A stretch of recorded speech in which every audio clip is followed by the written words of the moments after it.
Say with me. 안녕하세요. 이번 주에 진행을 맡은 조수정 전도사입니다. 안녕하세요. 저는 간사 정현입니다. 여러분, 지난주에 첫 온라인 예배 어떠셨나요?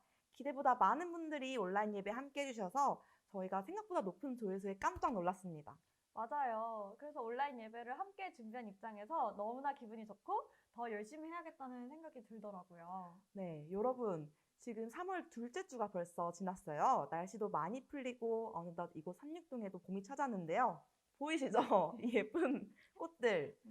네. 그래서 이번 안식일 예배에 특별히 제목을 붙여봤습니다. 바로 세이의 봄이 오려나 봄. 봄이니만큼 우리 산뜻한 주제로 예배를 준비해 봤는데요. 그 전에 우리 반가운 조랑마을 친구들의 얼굴 보여드릴게요. 다 같이 조하! 안녕하세요. 저는 이번 학기 조랑마을 리더 물리치료학과 17학번 박소진입니다. 열심히 신앙하고 사역하는 리더로서 여러분들과 함께 하겠습니다. 여러분 건강 조심하시고 개강하면 봐요. 안녕하세요. 조랑마을 리더를 하게 된 물리치료학과 19학번 김선홍입니다. 리더가 처음이어서 좀 떨리고 좀 긴장되고 그러지만 정말 우리 조랑마을이 행복이 넘치는 또 그리고 하나님의 사랑이 넘치는 그런 마을이 하기 위해서 정말 노력 많이 하겠습니다. 감사합니다. 안녕하세요, 조랑 친구들. 다들 잘 지내고 있나요? 네, 영상을 지금 몇 번째 찍고 있는 건지 잘 모르겠는데 이 영상이 마지막이 되었으면 좋겠습니다. 네, 여러분 개강이 많이 미뤄져가지고 우리 함께하는 시간도 많이 짧은데 그래도 우리 개강하는 때까지 진짜 건강한 모습으로 만났으면 좋겠어요. 다들 건강 조심하시고 저는 조랑마을의 셀리더를 맡게 된 상담심리학과 18학번 이혜원입니다. 네, 이번 학기에도 여러분들과 함께 하게 됐는데 정말 기도와 또 하나님의 사랑이 가득 넘치는 우리 조랑마을이 되었으면 좋겠고 그것을 위해서 저도 많이 노력하도록 하겠습니다. 네, 얼른 보고 싶어요, 여러분. 얼른 만나요. 네, 안녕하세요. 이번 학기 조랑마을에서 리더를 맡게 된 상담심리학과 18학번 김예인입니다. 처음 리더를 맡게 되어서 많이 긴장되기도 하고 설레기도 하는데요. 저희 마을 친구들이 하나님 안에서 행복할 수 있게 도우는 리더가 되도록 노력하겠습니다. 모두들 몸 조심하시고 건강한 모습으로 세이교회에서 만나길 기도하겠습니다. 감사합니다.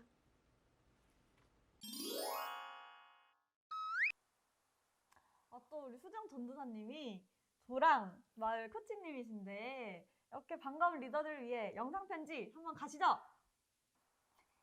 우리 조랑마을 리더들 정말 많이 기대하고 또 기도하고 있습니다. 리더뿐만 아니라 조랑마을 친구들도 제가 정말 애정하는 거 알죠? 네. 우리 조랑마을 어서 빨리 함께 했으면 좋겠습니다. 좋아. 그런데 아까 우리가 봄과 관련된 산뜻한 주제라고 했는데 어떤 주제인가요? 어떤 주제냐면요. 힌트. 우리 전도사님은 봄 하면 뭐가 떠오르시나요? 봄 하면 이제 그 날씨 좋은 푸른 하늘에 삼육대 분수가 촥 하고 피어오르고 또 삼육대에서 벚꽃이 촥 하고 펼쳐지는데 그 길을 홀로 걷고 있는 저의 외로운 등짝이 넓은 어깨가 네, 떠오릅니다. 안타까운 모습이네요. 두 번째 힌트 드릴게요. 네. 오늘이 무슨 날인지 아시죠? 오늘이 무슨 날이면 바로 안식일이죠. 그렇기 때문에 우리 함께 예배드리고 있는 거고 아니면 뭐 우리 졸업한 지 한 달째 됐나? 졸업했어요. 안 되겠네요. 사실 오늘은 3월 14일 화이트데이입니다. 이야, 봄 그리고 화이트데이. 뭐 떠오르는 거 없으세요? 봄과 화이트데이 혹시 연애? 정답입니다. 이번 주의 주제는 우리는 어떻게 연애할 것인가? 입니다. 저번 주는 저희가 코로나에 관련해서 이때를 위하여 라는 주제로 예배가 진행되었는데요. 사실 이런 전 세계적인 위기 중에 우리가 연애라는 주제를 다루는 게 조금 부담이 될 수도 있겠다는 생각을 했어요. 네, 원래 이번 주 주제는 대학생 그리고 그리스도인 청년으로서 가지게 되는 그 고민과 궁금증에 대해서 생각해 보려고 했는데 사실 대학 생활의 꽃은 바로 연애잖아요. 그렇기 때문에 우리 기독교인으로서 그리고 대학생으로서 어떻게 하면 이 연애를 현명하게 성경적으로 생각할 수 있을지 깊게 생각해보는 시간을 가지려고 합니다. 너무도 중요한 이 주제에 대해 성경적으로 답을 찾아보고 또 혼자 자신의 생각을 정리하는 것이 새 학기를 시작하기 전에 꼭 해야 할 중요한 일이라 생각해서 이 주제를 선택하게 되었습니다. 맞아요. 사실 저도 진짜 궁금하면서도 어렵게 느껴지던 주제였어요. 그렇게 짧은 시간 안에 저희가 많은 내용을 다루지는 못하겠지만 그래도 우리가 연애에 대해서 성경적으로 생각해보고 나누는 그런 유익한 시간이 되었으면 좋겠습니다. 개인적으로 너무나 기대가 되네요. 그럼 우리 함께 시작해볼까요? 시작해볼까요? 세이의 봄이 오려나 봄. 나에게 연애란 하고는 싶은데 막상 하려니까 너무 무서운 미지의 세계. 저는 나에게 연애란 마음의 숙제다. 오, 마음의 숙제. 왜 숙제라고 생각하셨죠? 항상 연애를 생각하면 뭔가 해야는 할 것 같은데 지금은 하기 싫고 살짝 미뤄두고 싶은 그런 제 마음속에 숙제라고 표현했던 것 같아요. 썸도 포함인가요? 썸도, 짝사랑도? 에이. 오. 네. 썸 포함이면 저는 노코멘트 하겠습니다. 내가 좋아하는 사람. 그럼 나를 좋아하는 사람을 내가 좋아했으면 좋겠어요. 그럼 저는 내가 좋아하는 사람이 나를 좋아했으면 좋겠어요. 이건 좀 욕심이다.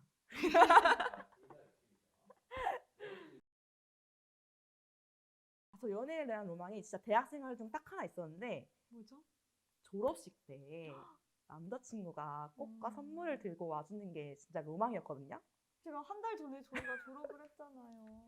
그래서 학부는 글렀고 이제 박사학위 때쯤엔 오지 않을까 그렇게 생각하고 있습니다. 근데 왜 박사죠? 지금 석사 하고 계신 거 아닌가요? 석사는 앞이 깜깜하네요. 네. 아, 그러면 현이는 어떤 로망이 있죠? 저의 로망은 제가 항상 별내를 밤에 갈 때마다 느끼는 건데 밤에 공원에서 둘이 손잡고 산책하는 게 저의 로망이에요. 아, 그럼 저는 하나 더 있어요. 저 아플 때 챙겨주는 게 그렇게 로망이에요. 그래서 나 아파 하면은 바로 달려가지고 약 챙겨주고 우리 병원 갈까? 그럼 너무 좋겠다. So sweet. 네. 저는 보기와는 다르게 굉장히 세지 않아요. 그래서 다 맞춰주고 퍼주고 또 좋아하는 거 다 티나고 이렇게 순수하게 사랑을 하는 스타일이고 또 그만큼 상처도 많이 받는 스타일이에요. 그래서 되게 어려워요, 저는. 저는 좋아하는 사람이 생기면 티를 잘 안 내는 것 같아요. 좀 숨기려고 하고 그 감정을 저한테도 조금 숨기려고 하고 그래서 그 표현하는 법을 좀 더 연습해야 되겠다는 생각이 드네요. 많이 해보세요.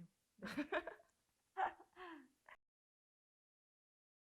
남들에게 민폐 끼치는 커플들이 꼭 있어요. 남들 생각 안 하고 자기들만 생각하는 그런 거. 제가 시험 기간에 도서관에서 공부를 하고 있었는데 저의 이제 맞은편에 한 커플이 앉아 있었어요. 근데 공부는 안 하고 자꾸만 뽀뽀를 하는 거예요. 이럴 수가. 저는 진짜 공부에 집중을 하고 싶었어요. 진짜 그 사람 저는 보고 싶지 않았거든요. 근데 자꾸 눈에 들어오는 거예요. 그래서 그게 너무 보고 싶지 않았어요. 그래서 제가 도서관을 안 가요. 네, 진짜로. 혼자 공부합니다. 여행을 굉장히 좋아해요. 여행을 가면은 기가 막힌 풍경들을 정말 많이 보는데 그 멋진 풍경 가운데 저 혼자 있을 때 그때 굉장히 연애하고 싶고 또 한 가지는 제가 맡은 게 굉장히 많잖아요. 전도사, 뭐 신학생, 선교사, 뭐 대학원생 뭐 이런 많은 이름들 가운데서 조수정이라는 이름이 희미해져 갈 때 저의 가치를 알아봐주고 저를 소중하게 생각하는 사람이 있으면 얼마나 행복할까 그런 생각을 많이 해보곤 합니다. 저는 되게 너무 예쁘게 정말 보기 좋게 잘 사귀는 커플 보면은 저도 연애하고 싶은 생각이 들더라고요. 또 요즘 또 그렇게 꽃이 피고 봄이 되면 또 이제 마음이 간질간질할 때가 이제 왔잖아요. 맞아요. 하나, 둘, 셋. 아, 뭐야, 왜 X야? 누구지? 아니야, 없어. 너무 어렵다. 저는 최대한 빨리 올 수 있길 바랍니다. 그래서 기다리고 있을게요. 빨리 오세요. 저는 딱 한마디 하겠습니다. 당신, 내 동료가 되라. 빵.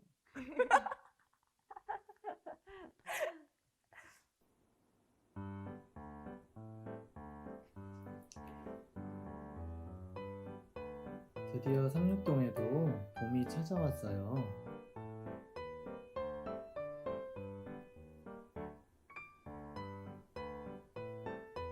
막 피어나기 시작한 꽃들이 너무 귀엽지 않나요?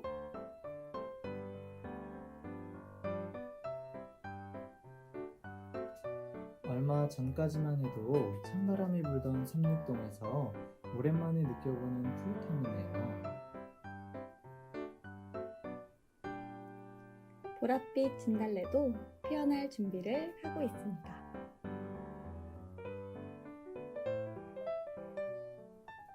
햇빛을 가득 머금은 새싹이 오늘따라 더욱 생기 있어 보입니다.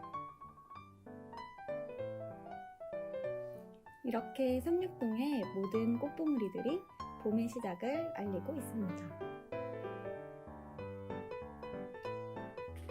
오랜만에 보는 학교의 모습이 반갑지 않으신가요?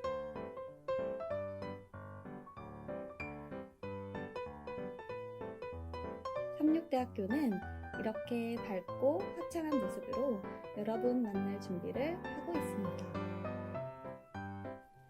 얼른 만나요.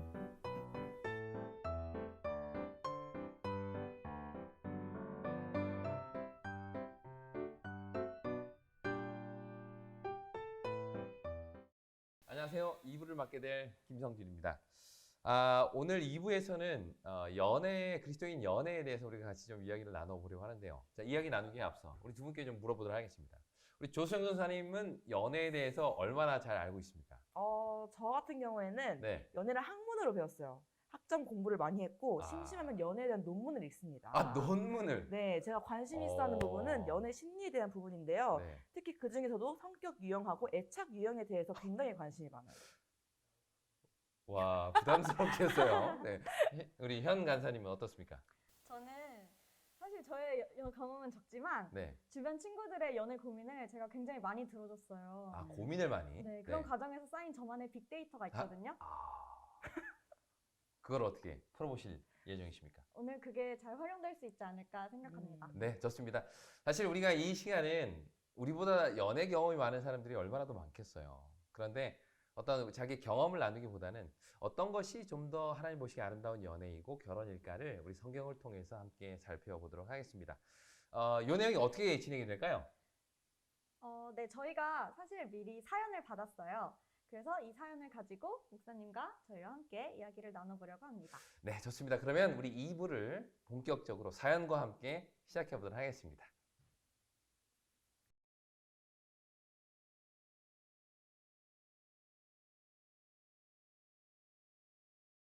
첫 번째 사연부터 함께 볼까요? 네. 직접 편지가 왔네요. 자필 편지라고 합니다. 자, 네, 그렇습니다. 안녕하세요. 대학교 2학년 여학생입니다.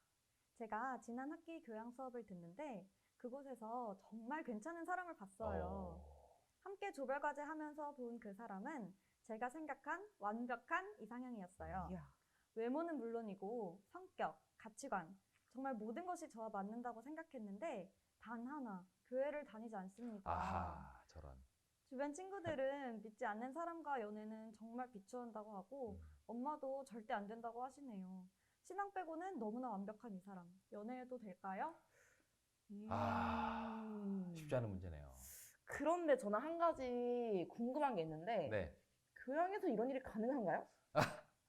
저도 말도 안 된다고 생각했는데 네. 가능한가 봐요. 너무 재밌었겠다. 근데 진짜 학교 다니면 맛이 났겠다. 음. 그렇죠? 선생님 네.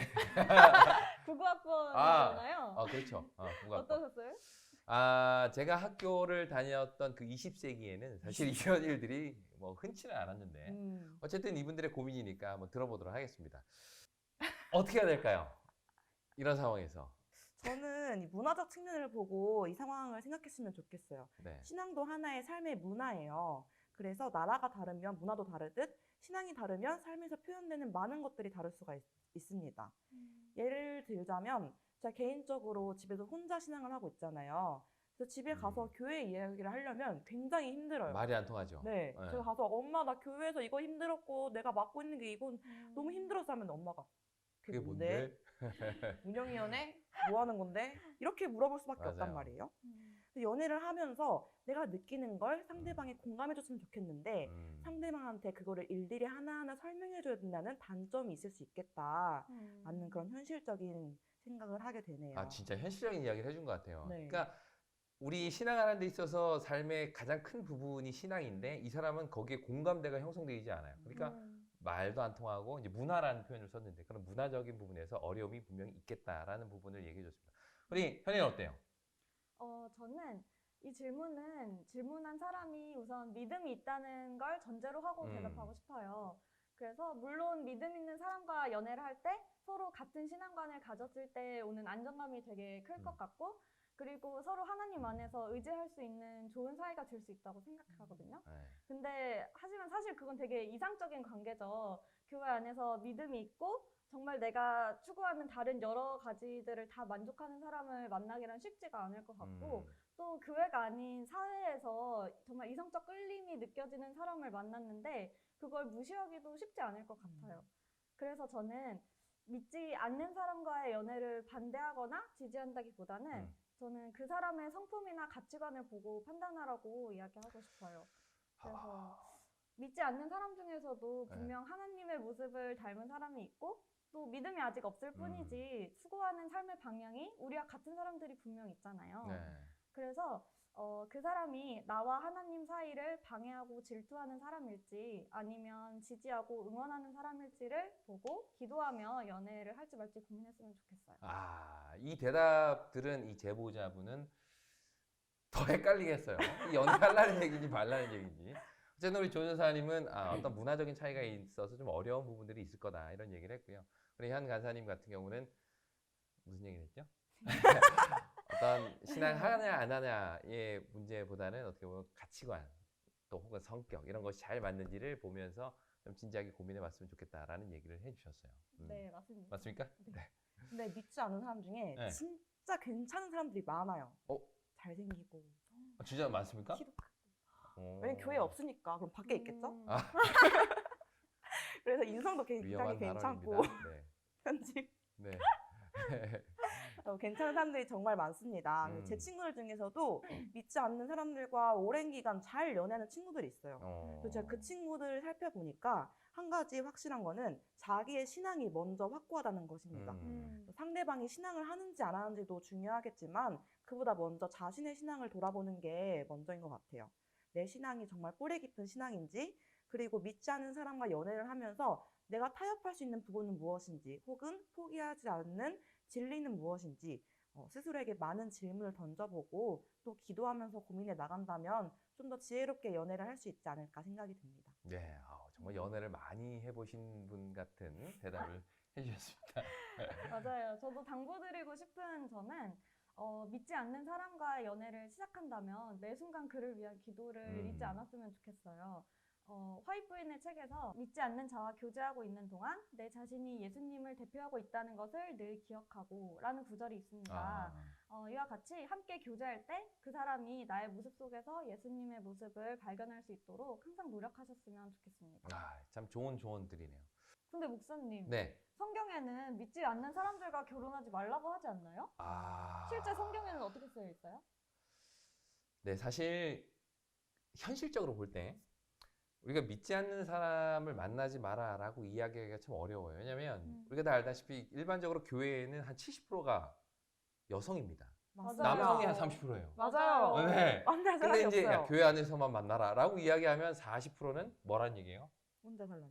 만나지 말라는 얘기가 되잖아요. 그러니까 신앙 안에서 만나는 것이 가장 이상적입니다만 현실적으로 볼 때는 그렇게만 이야기하고 끝나면 어떻게 보면 좀 무책임한 부분이 있다는 거죠. 그런 의미에서 좀 더 일반적이고 포괄적인 이야기들을 해줄 필요가 있다고 생각이 됩니다. 아까 성경에 대해서 이야기를 했는데 일단 구약 성경을 보면 이 이 믿지 않는 자라는 개념이 구약에서는 이방인이라는 거랑 같은 개념으로 등장을 해요. 그러니까 성경은 구약에서는 이방인과 결혼하는 거, 이거 아주 적극적으로 금지하고 있습니다. 예를 들어 느헤미야 13장 같은 경우는요. 느헤미야가 이스라엘 사람들 중에 모압 여인이나 암몬 여인하고 결혼한 남자들이 있었거든요. 그 사람들에게 막 저주를 이야기합니다. 그리고는 그뿐만 아니라 막 때리기도 하고 심지어 머리털까지 뽑는 이야기가 나와요. 역시 구약. 그러니까 그만큼 이방인과 통혼하는 것에 대해서 아주 민감하고 예민하게 이야기하고 있는 게 사실입니다. 근데 동시에 또 똑같은 구약에는 이방 여인들하고 결혼한 거에 대한 아주 긍정적인 평가들도 있어요. 그 대표적인 게 여리고, 기생, 라합, 또 모압 여인, 누구죠? 룻. 이 두 사람에 대한 결혼, 둘 다 이방 여인이었거든요. 근데 이 결혼을 되게 긍정적으로 이야기를 합니다. 뭐 어떤 분들은 이렇게 얘기할 수 있어요. 아, 이 사람들은 다 하나님 믿던 사람들 아닙니까? 그렇지 않습니다. 예를 들어 룻 같은 경우는 결혼하기 전에 하나님을 믿었다라는 어떤 성경적 근거도 없어요. 그러나 놀라운 것은 성경은 이 둘을 예수님의 족보에 등장하는 4여인 중에 2명으로 선택을 하고 있다는 것이죠. 뭘 얘기해 주는 걸까요?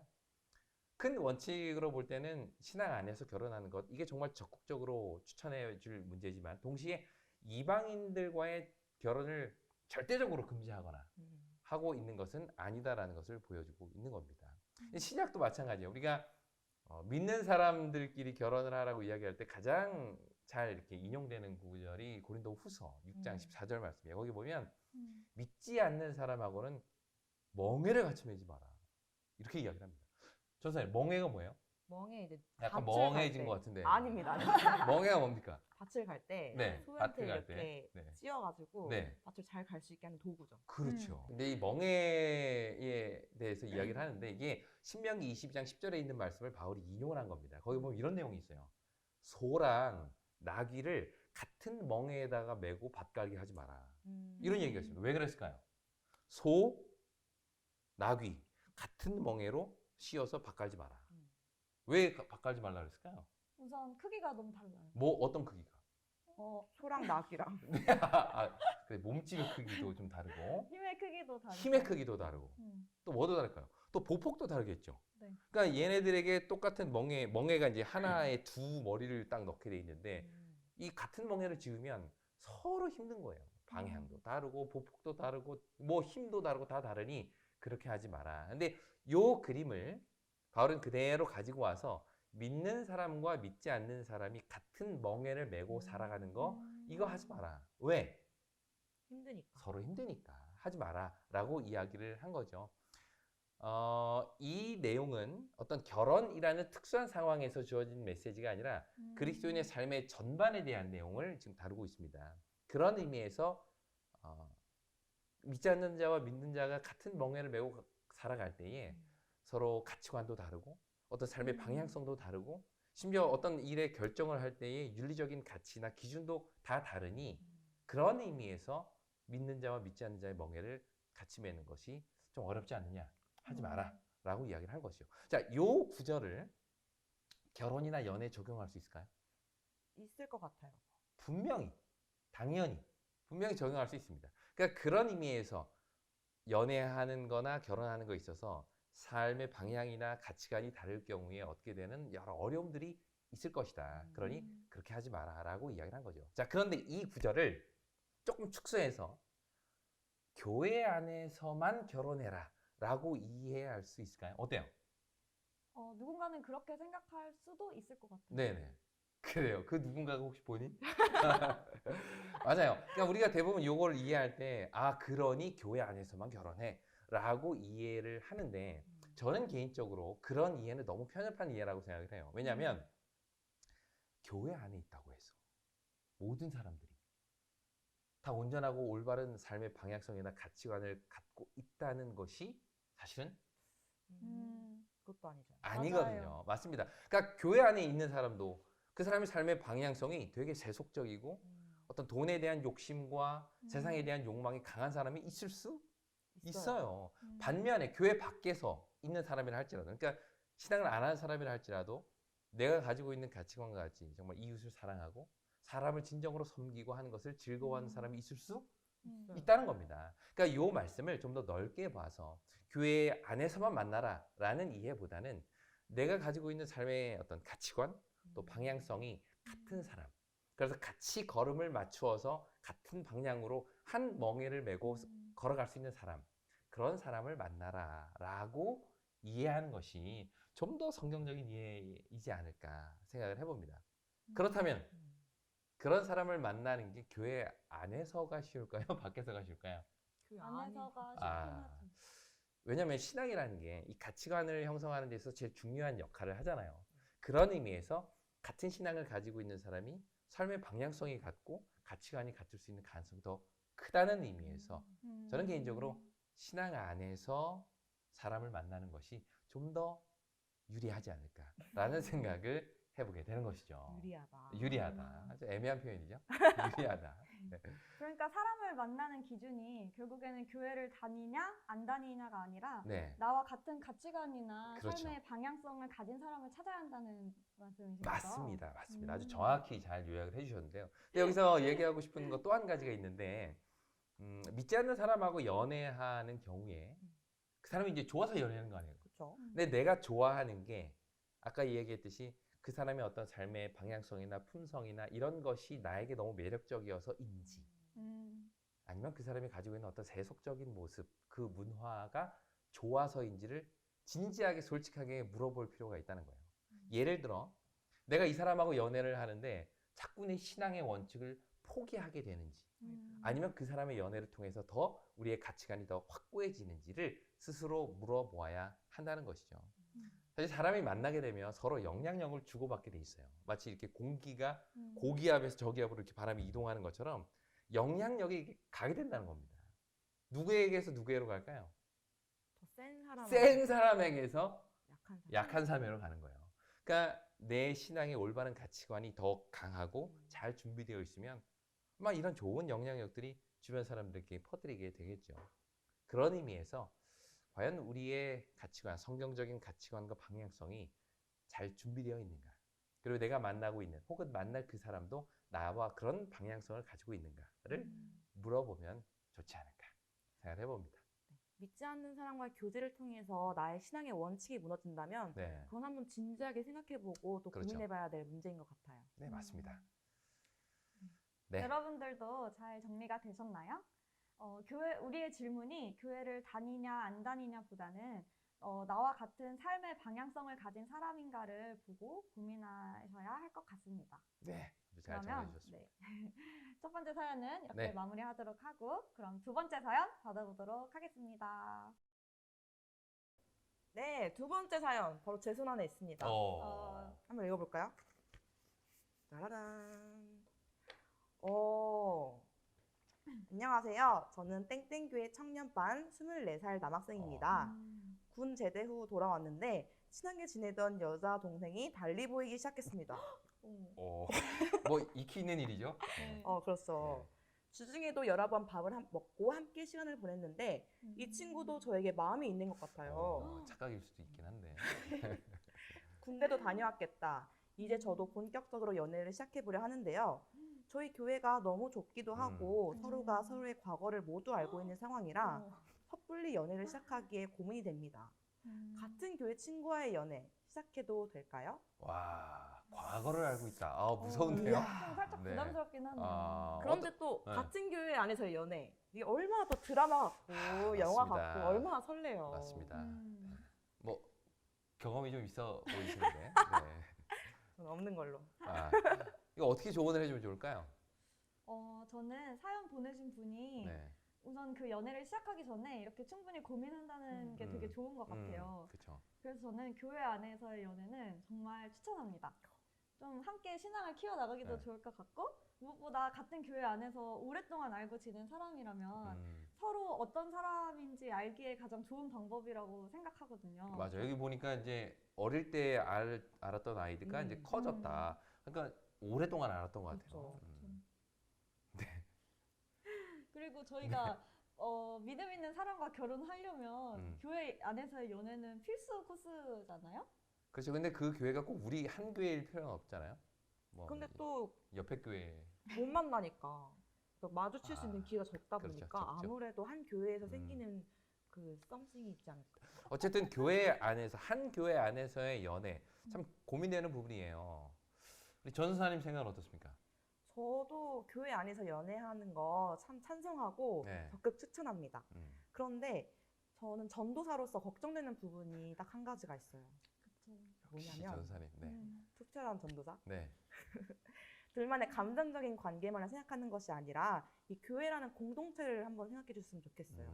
그래서 단체 안에서 예쁘게 만나고 좋은 영향력을 주는 거 참 좋고 바람직한 일이지만 제 주변에서 그렇지 않은 경우들도 본 적이 있거든요. 청년반에서 한 커플이 정말 예쁘게 사귀었는데 헤어지고 나서 보니까 청년반이 반토막이 나버린 거예요.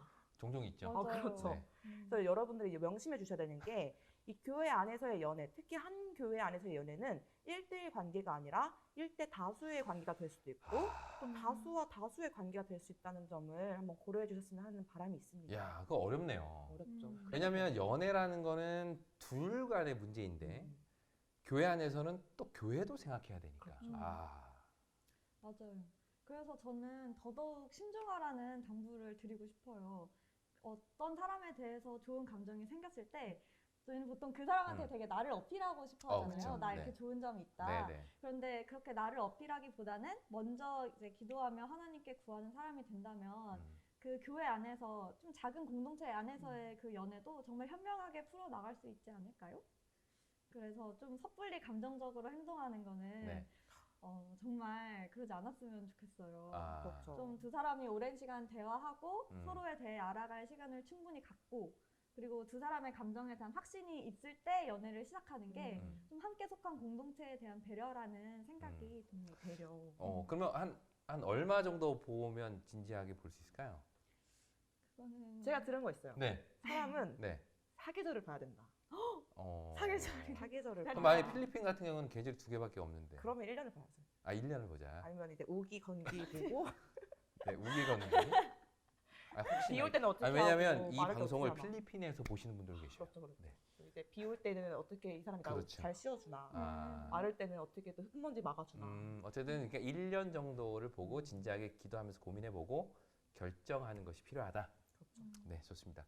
사실 저는 이제 교회의 목사로서 교회 안에서 한 교회 안에서의 연애의 장점들이 정말 많습니다.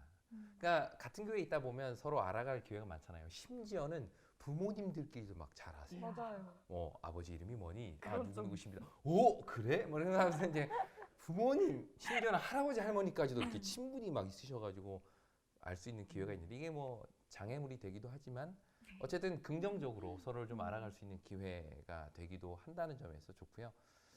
또 하나는 저는 개인적으로 그 사람에 대한 어떤 객관적인 시각을 가질 수 있어서 좋은 것 같아요. 왜냐하면 내가 이 사람이 좋은데 그냥 좋은 거예요. 객관적이지 않잖아. 맞아요. 너무 그런데 주관적이에요. 이제 그 사람에 대한 여러 사람들의 평가들을 이렇게 들어보면 그게 때로는 좀 편협한 시각을 갖게 하기도 하지만 대부분의 경우 좀 내가 보지 못했던 부분들을 보게 해주는 좋은 장점들이 있다는 면에서 좋습니다. 저는 뭐 추천드립니다. 만나세요, 교회 안에서. 네. 그러면 저희가 얘기를 해보니까 네. 한 교회 안에서 연애한다는 거는 되게 장점이 많고 좋은 것 같아요. 그러면 전도사나 간사 아니면 네, 마을 네. 리더 같은 저희 사역자도 연애해도 되는 거죠? 되는 건가요? 뭐 어떻게 사람은 있습니까? 아니 연애를 네. 후. 사실 그래요. 어떻게 할까요? 일단 사실 이 일반 우리 청년들하고 또 전도사나 혹은 사역자 입장은 조금은 다른 것 같아요. 다른 부분이 어떤 게 있는가 하면 아까 말씀드렸듯이 연애는 되게 좀 사적인 부분인데 전도사, 뭐 간사 이거는 좀 공적인 부분이잖아요. 근데 이 두 역할이 같은 공간 안에서 같은 사람들을 대상으로 이루어지다 보니까 이 역할 갈등이 벌어지게 됩니다. 특히 이제 뭐 시간이라든지 뭐 말이라든지 뭐 눈빛이라든지 이런 거 하나하나 이게 이 눈빛 중요하거든요. 그럼요. 그래서 그런 갈등들이 이루어지는 것을 종종 보게 돼요. 그래서 저는 개인적으로 추천드리기는 이 사역하시는 분들은 그 사역하실 때는 기도하는 마음으로 진지하게 살펴보다가 사계절 필리핀에 계신 분들은 이 계절 잘 살펴보다가 사역지를 이제 떠나게 될 시기가 왔을 때 사실은 내가 너 지켜보고 있었다. 근데 너무 좋더라. 우리 새롭게 시작해보면 어떻겠냐.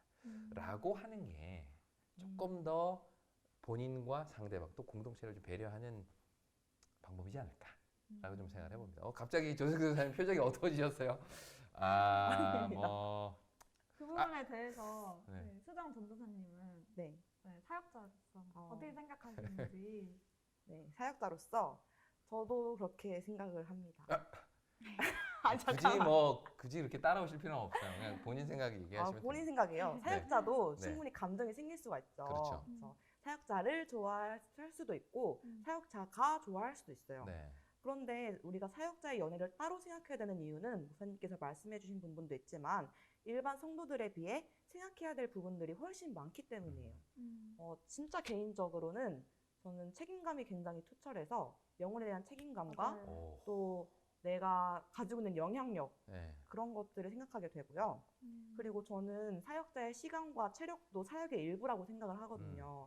그래서 확실히 연애를 하다 보면 이 시간과 체력 간의 에너지가 분산되지 않을까. 내가 사역을 온전하게 하지 못하진 않을까 하는 걱정이 들었어요. 아마 지금 연애하고 계신 사역자분들이 아마 죄책감을 좀 받지 않을까. 그런 의도로 한 말은 아니에요. 예쁘게 사귀세요, 여러분. 네. 그래서 저는 이 사역자가 태도를 또 바르게 해야 될 부분이 뭐냐면 이 개인적인 관계를 오해하지 않도록 이렇게 커트를 잘 해줘야 되지 않을까. 그거 되게 중요합니다. 그렇죠. 사역자도 중요하지만 네. 이제 받는 사람의 입장도 그렇죠. 이분이 나한테 특별한 감정이 있어서 이렇게 잘해주는 것이 아니라 이분 정말 사역을 잘하고 싶어 하는구나. 사역을 열심히 하시는구나. 이렇게. 근데 그거는 되게 애매한 것 같아요. 그렇죠. 왜냐하면 이제 사역자의 태도가 정말 사역을 잘하고 싶어서 막 이성적 느낌이 들게 행동을 하거나 말을 한다. 안 되죠. 위험해요. 프로블럼. 네. 그래서 이제 사역자 본인도 그렇고 그런 사역자를 대하는 사람들도 그런 것을 감안해서 생각하라. 이런 말씀이시네요. 그렇죠. 그리고 마지막으로 사역자의 입장에서 말하자면 사역자를 좋아하시는 분들이 사역자가 열심히 일하는 모습을 보고 좋아할 수 있어요. 얼마나 멋있어요. 멋있죠. 그 좋은 모습들만. 저는 안 멋있어요. 리스펙트. 네. 그런데 그런 모습 이면에 사역자가 한 명의 인간으로서 가지고 있는 다양한 모습들도 있으니까 그런 모습들도 고려해 주셨으면 좋겠습니다. 인간적인 모습이 맞아요. 많아요. 사실 공적인 모습만 보게 되니까 그렇죠. 거의 앞에서 공인이죠, 공인. 찬양하고 설교하고 뭐 그런 모습만 보니까 그게 다인 줄 알고 착각하지 말라 이런 그렇죠. 얘기시군요. 아주 겸손한 표현이셨습니다. 우리가 지금 얘기한 것처럼 어떤 사역자라고 해서 뭐 특별히 다를 건 없습니다. 그러니까 교회 안에서 만나면 좋겠다는 이야기는 그만큼 진지하게 서로를 경험해보고 알아가는 충분한 시간을 가지면 좋겠다는 의미에서는 오케이. 그러나 사역자라는 어떤 특수한 입장에서는 좀 더 배려할 것들이 있다. 근데 만약에 참을 수가 없어. 사역 끝날 때까지 참을 수가 없어. 그러면 어떻게 하면 될까요? 대부분의 사람들이 그래서 네. 못 참고 네. 비밀로 사귀는 분들이 많더라고요. 그렇죠. 맞아요. 공개하기에는 부담스럽고 비밀로. 야, 너랑 나랑은 사귀지만 비밀이야. 물어보면 노라고 해. 이렇게. 어떻습니까? 비밀로 사귀는 거. 굉장히 위험 부담이 크죠. 리스크가 굉장히 큰 선택이라서 저는 개인적으로 추천하지 않습니다. 어떤 위험이 있습니까? 왜냐하면 그걸 사귀었다 걸렸을 때 네. 말할 수 있는 게 배신감. 없어요. 그렇죠. 그 영향력이 부정적인 게 훨씬 더 크기 때문에 맞아요. 처음부터 아예 오픈을 하고 축복받는 게 더 먼저이지 않을까. 그러니까 걸리지 않는 걸 전제하고 비밀리에 사겨라. 그런데 안 걸릴 수가 없어요. 이 좁디 좁은 세이와 36대 안에서는 안 걸릴 수가 없기 때문에. 맞아요. 그러니까 비밀리에 사겨라라는 것이 너무 드러내놓고 사귀지 마라라는 의미에서는 저는 공감을 해요. 너무 막 우리 연애해 막 이렇게 막 이런 거보다는 그런데 이제 야 둘이 사겨? 할 때 아니 우리 안 사겨 라고 거짓말을 하는 거에 있어서는 저는 반대예요. 그래서 굉장히 마음 아픈 일이에요. 마음 아픈 일이죠. 그러니까 거짓 없이 사귀되 정말 진지하게 고민하면서 좋은 모습으로 잘 연애하면 참을 수 없다면 그렇게 하시면 좋을 것 같습니다. 네.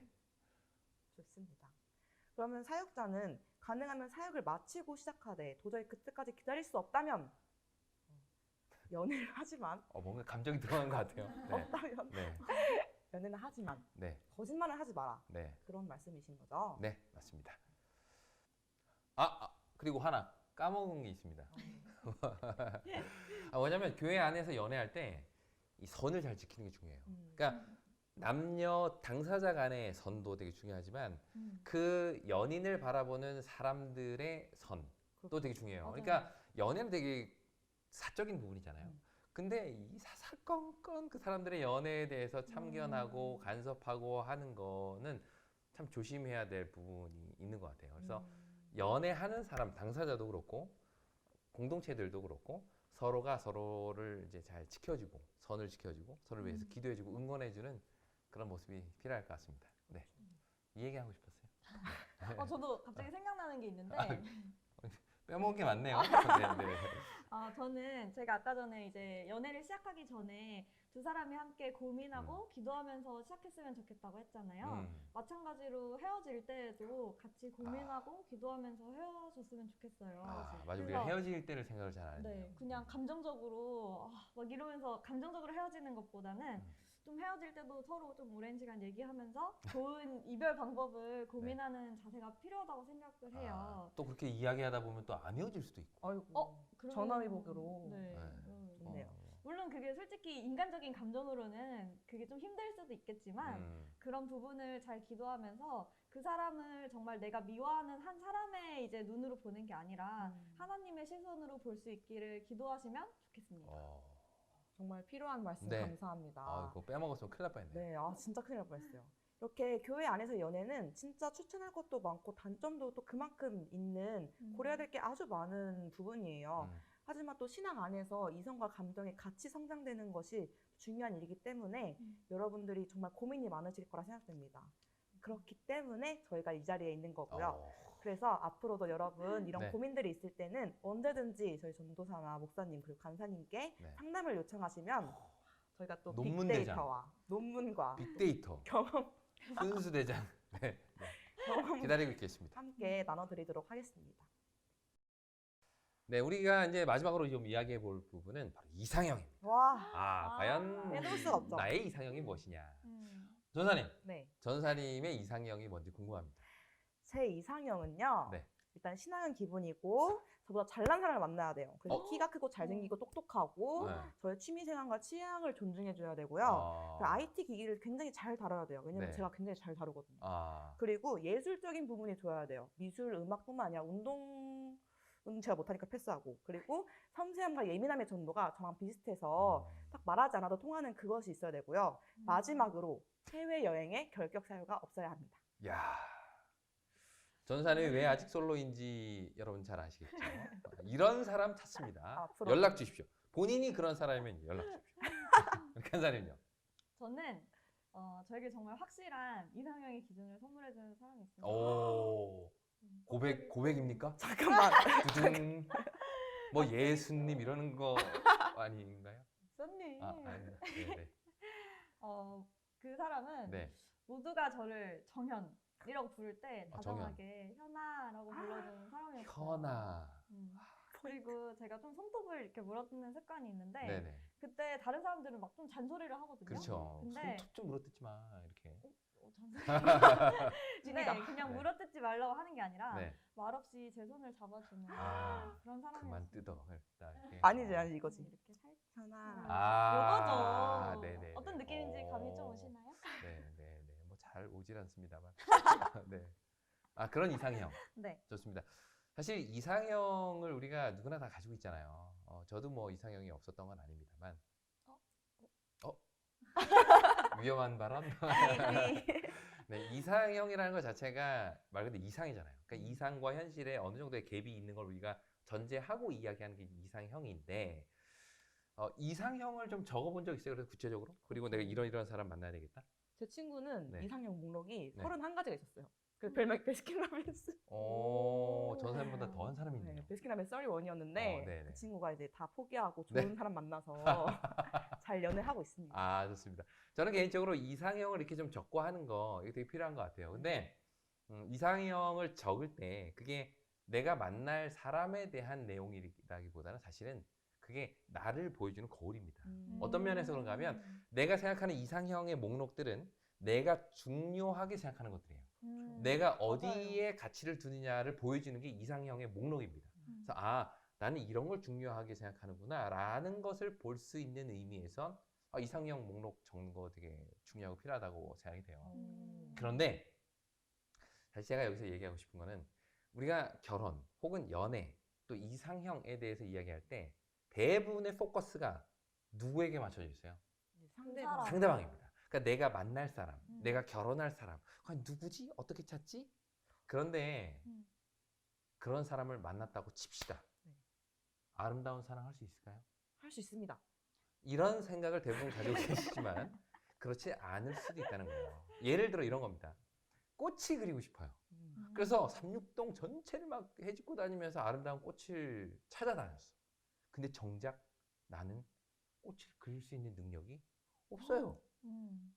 그런데 꽃만 찾아다니느라고 혈안이 되어 있죠. 연애와 결혼도 마찬가지입니다. 우리가 상대방을 찾느라고 너무 많은 에너지를 쓰느라 정작 나는 꽃을 그릴 줄 몰라. 근데 아름다운 꽃을 딱 만났는데 정말 이 꽃을 아름답게 표현할 수 있는 능력이 내겐 없네. 그럴 경우에는 연애도 결혼도 우리가 생각하는 것처럼 아름답게 그려낼 수가 없겠죠.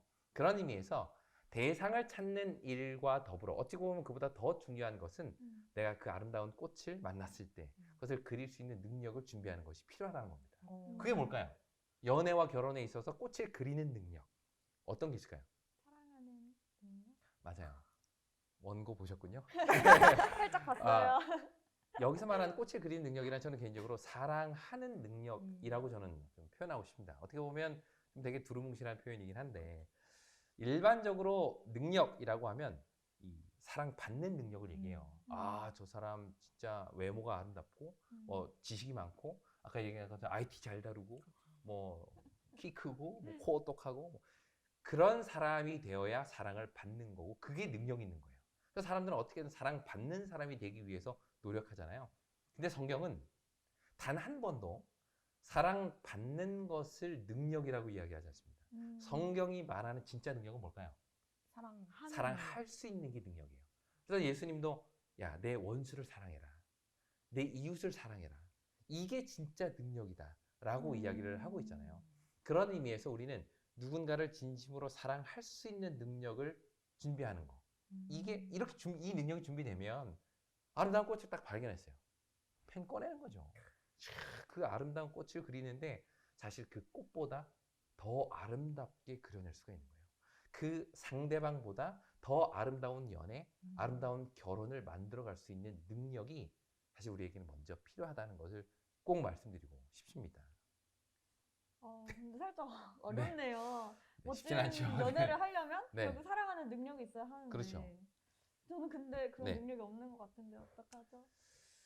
그런 사람들을 위해서 준비했습니다. 요한일서 4장 7절. 거기에 보면 이런 말씀이 있어요.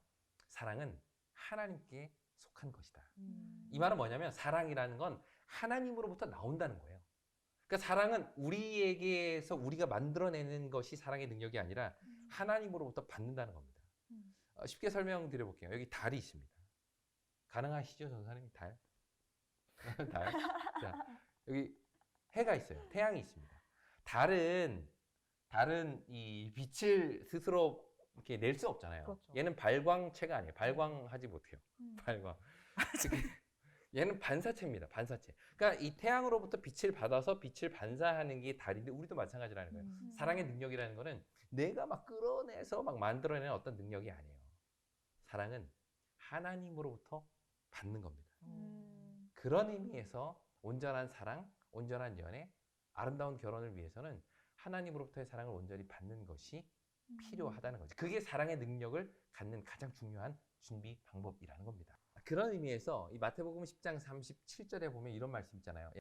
부모나 자녀가 서로를 하나님보다 더 사랑하는 거, 이거 내게 합당치 않다. 사실 이 말 되게 이기적으로 들리잖아요.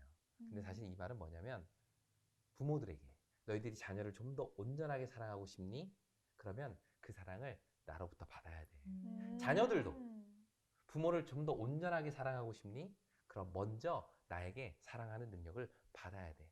그럴 때 비로소 너희가 서로를 온전하게 사랑할 수 있어 라는 말씀으로 이해하는 게 쉽습니다. 이해해야 됩니다. 자꾸 이러다 보니까 제가 이제 설교하는 것 같아졌는데 뭐 어쨌든 이게 설교 시간이니까 뭐 계속해서 얘기 좀 해보도록 하겠습니다. 사실 성경은요, 부부 간의 사랑 따로, 뭐 이웃 간의 사랑 따로, 연애 간의 사랑 따로, 뭐 형제 간의 사랑 따로 절대 그렇게 얘기하고 있지 않습니다. 물론 강론에 있어서는 어떤 원칙들이 다를 수 있지만 사랑이라는 거에 있어서는 이것이 다 같은 거예요. 그래서 내가 누군가를 정말 사랑해요. 그런데 이 인간을 정말 미워해. 그러면 이 사랑이 진짜 온전한 사랑이 아니라는 거예요. 요한일서 4장 20절에 보면 이런 말씀이 있습니다. 하나님을 막 사랑한다고 얘기를 하는데 형제를 사랑하지 않는 거. 이건 사실 하나님한테 사랑한다는 게 다 뭐다 이거? 거짓말이다. 사랑 아니다. 얘기하는 거예요. 자, 여기 아주 중요한 핵심이 있습니다. 우리가 남녀 간의 사랑, 연애에 대해서 이야기할 때 여기에 대해서만 얘기를 해요. 그런데 이 사랑과 형제 간의 사랑, 또 부모의 사랑, 또 하나님과의 사랑, 이게 다 다르지 않다는 거예요. 사랑이라는 원론 안에서는 이게 다 하나라는 겁니다. 그렇다면 내가 어떻게 좋은 연애를 위하여 잘 준비할 수 있을까라는 질문은 어떻게 하면 내가 형제를, 내 이웃을, 내 부모를, 내 친구를 좀 더 사랑할 수 있을까라는 질문하고 크게 다르지 않다라는 거예요. 그러니까 하나님으로부터 사랑의 능력을 받은 사람, 그 사람은 부모든 형제든 이웃이든 연인이든 그 아름다운 사랑으로 온전한 사랑들을 만들어갈 수 있다는 것. 이것이 성경이 우리에게 이야기해주는 사랑이라는 것입니다. 그래서 우리가 시작은 우리 연애, 남녀 간의 사랑으로 시작을 했잖아요. 그런데 이 사랑은 사실 좀 더 확대하자면 이웃 간의 사랑, 또 사람과 사람 간의 사랑, 더 넓게는 인류에 대한 사랑으로 다 이렇게 같은 사랑이라는 것을 이해하고 생각을 한다면 연애 어떻게 할까? 이것에만 집중해서 고민하지 않지는 않을까라고 생각을 해봅니다. 지금까지는 저도 연애를 어떻게 하면 잘할까? 이런 고민을 많이 했었는데, 이제부터는 어떻게 하면 하나님으로부터 사랑하는 능력을 받을 수 있을까를 더 고민해봐야겠어요. 좋은 이야기입니다. 네네. 그리고 사랑이라는 것이 남녀 간의 사랑이 따로 있고 또 이웃 사랑이 따로 있고 하나님 사랑이 따로 있는 것이 아니라 다 하나의 사랑이라는 것을 새롭게 알게 되었어요. 그래서 이 말씀하신 대로 각 론에 있어서는 다른 차이가 있겠지만 이 사랑이라는 원론에 있어서는 다 같은 능력이라는 것 기억하면 좋겠습니다. 맞습니다. 제가 되게 좋아하는 시가 있어요. 이제 마무리할 시간이 되었는데 정현종이라는 분이 쓰신 방문객이라는 시인데요. 여러분들 아마 익히 아실 겁니다. 사람이 온다는 것 실은 어마무시한 일이다. 어마어마한 일이다. 다시 해주세요.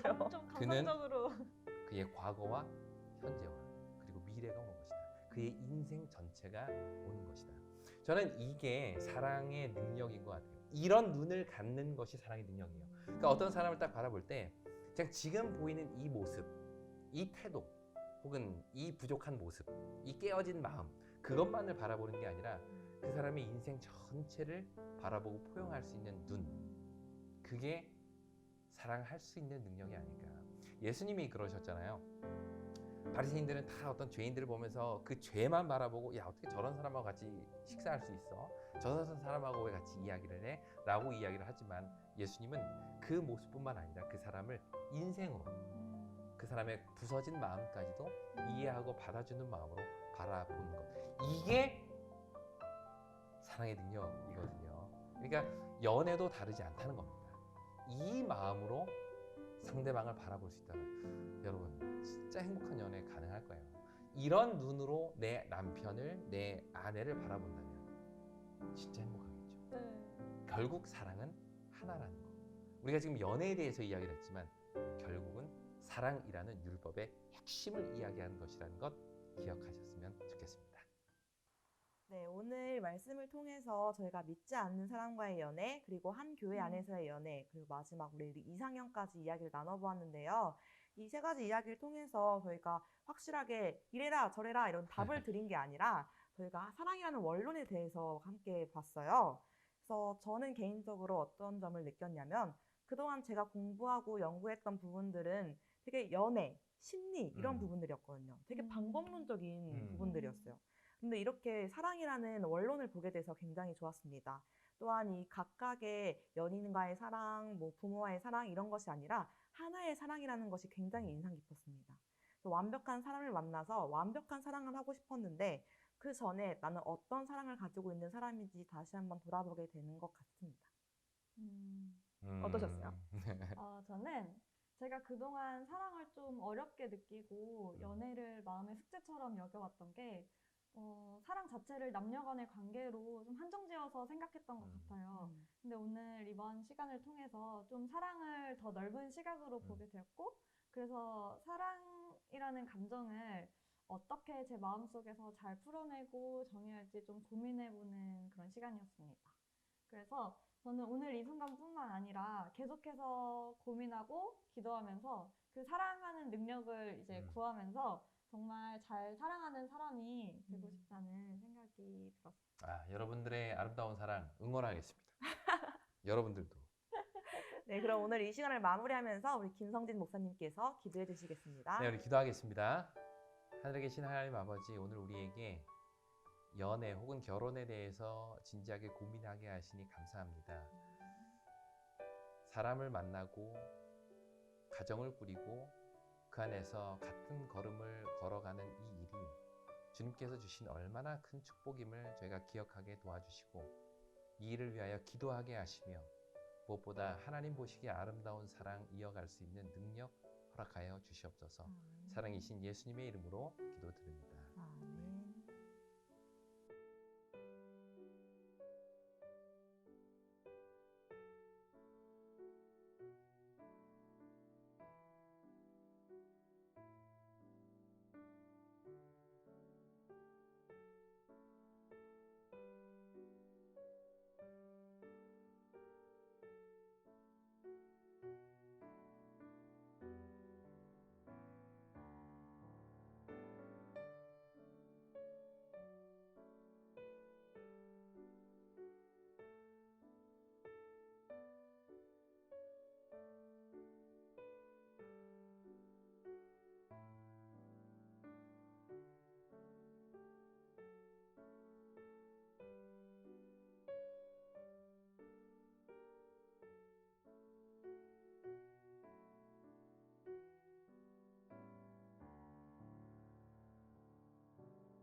저희가 연애와 결혼에 대해서 많은 이야기를 다루고 싶었는데 시간이 짧다 보니 더 많은 이야기를 할 수가 없었어요. 그래서 여러분들에게 도움을 드리고자 저희가 각각 책을 추천드리고자 합니다. 오늘 제가 소개드릴 책은 바로 팀 켈러의 결혼을 말하다 라는 책이에요.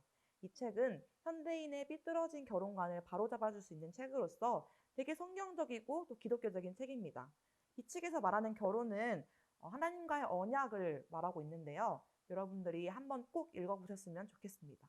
여러분들에게 마지막으로 하고 싶은 말은 여러분도 공부를 많이 하셔야 돼요. 연애에도 공부를 꼭 하셔야 되고 그리고 필요하다면 상담을 많이 받았으면 좋겠습니다.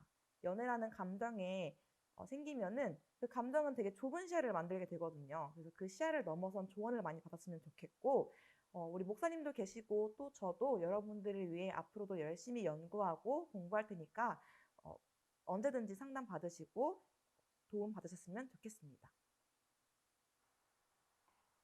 제가 소개할 책은 엘렌 G 화이트의 젊은 연인들에게 보내는 편지입니다. 저는 재림 교인의 연애에 대해 다룬 책을 소개하고 싶었어요.